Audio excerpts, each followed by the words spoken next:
before becoming a queen, I was a quote unquote princess. Mm-hmm. And I was the first princess from my high school, I believe. And yes, from my high school. So that was kind of like a big First deal. ever. Yeah, first ever I from my checked high the record school. books. Yeah. And what that program is an opportunity for, young women to have not only a scholarship. So I think I got a $3,500 scholarship going into college, which was great because I was like, I don't know what finances are. So like any scholarship that I get, like this was awesome. We got sponsored by Adidas, which was awesome. Hey. And Still to this day?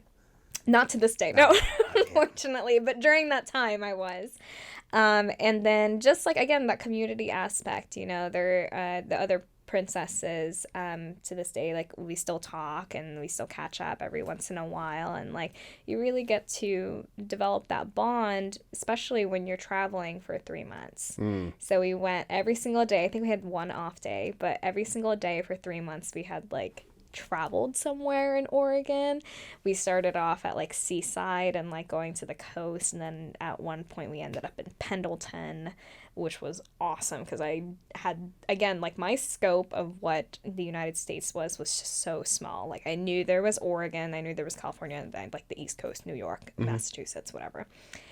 So that was really awesome. And during that time, you go through like interviews to become a queen. And it kind of gets complicated because when you become queen, you're not necessarily tied in with Rose Festival. You get tied into another organization that is kind of like, there's like a trio, the Royal Rosarians. So you're actually, the queen is under them. And then as queen, you get to essentially represent Portland.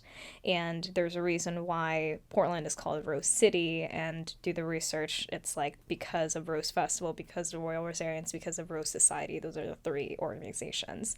But I got to travel to Taiwan as Whoa. queen, which was amazing. Like, it was such a cool experience to be able to travel, but then also just get the hospitality and just, I guess, be a representative of like Oregon and Portland. And like, it was an incredible experience. But that was during my my freshman year of college, funny enough.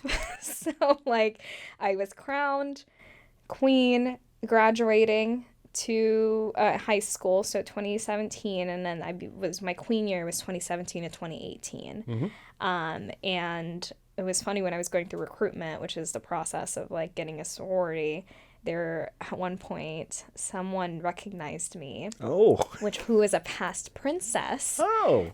of the Rose Festival, and I like saw her at the gym, and she was like, "Are you the queen?" And I was like, I didn't think that this was gonna follow me. There's like a few people and like that went to high school with me that go to Oregon State, but I didn't think this was gonna follow. Yeah. And then she was in a sorority that she was in Kappa Delta, so like everyone there when I was going through recruitment, they're like, the queen's here, like everybody shape up, and oh geez. so that was really funny. And I try to keep it on the down low because I don't, there's again stigma around like royalty and what that means, and like.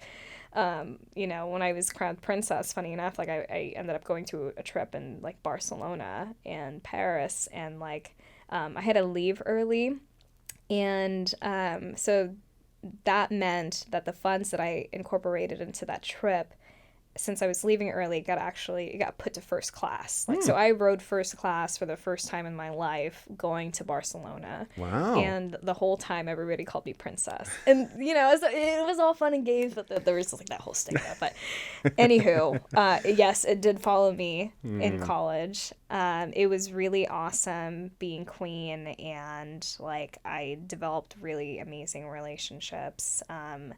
And funny enough, like the prime minister during the time for Prime Minister of Royal Rosarians, who traveled with me to Taiwan, they're like now my adopted parents because I struggled in college in terms of the financing component. Sure.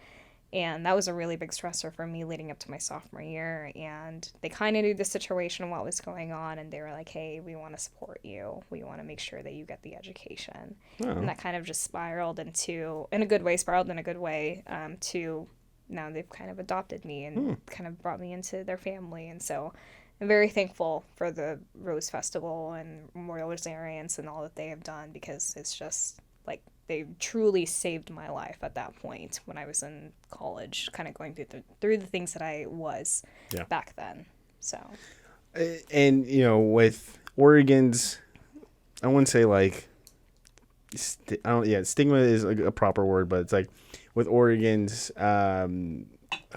association with being a white town, a very vanilla town in terms of like colors across the board.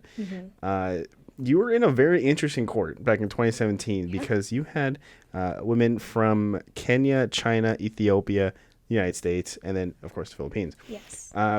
What did it feel like to be in that? To make that kind of statement. Yeah, it was great, Keoni. Like I think to this day, I don't know, Rose Festival, correct me if I'm wrong, but we were the most diverse court. Yeah.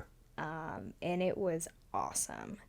And, during that time, I knew what it meant to be diverse, but the implications of what that meant didn't cross me until, afterwards, and like what it meant to be diverse.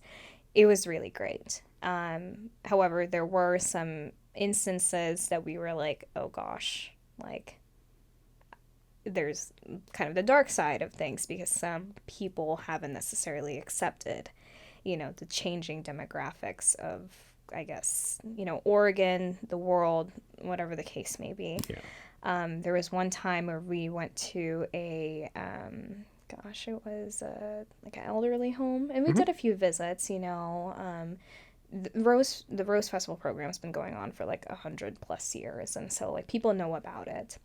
And we went to a home, and one of the seniors went up to one of the princesses, who was Caucasian, and said, I wish that there were more people or more girls that looked like you and I on this court. Oh. Yeah.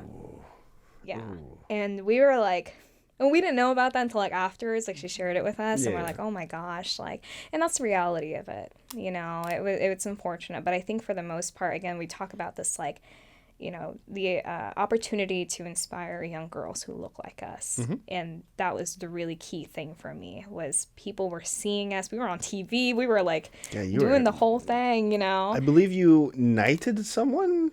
Yes. Yeah, I saw that. Yeah, as queen, I knighted a few people. I don't even know how many people I knighted, honestly. And unfortunately, I can't remember all of them, but there were like some celebrities that were there. And so, yeah, it was, so we talk about representation, and we talk about like the ability to inspire people who look like us, and that was an opportunity to do so. And it was really great. But again, there was those implications that have happened. But I think that opportunity, being the most diverse court, definitely outshined.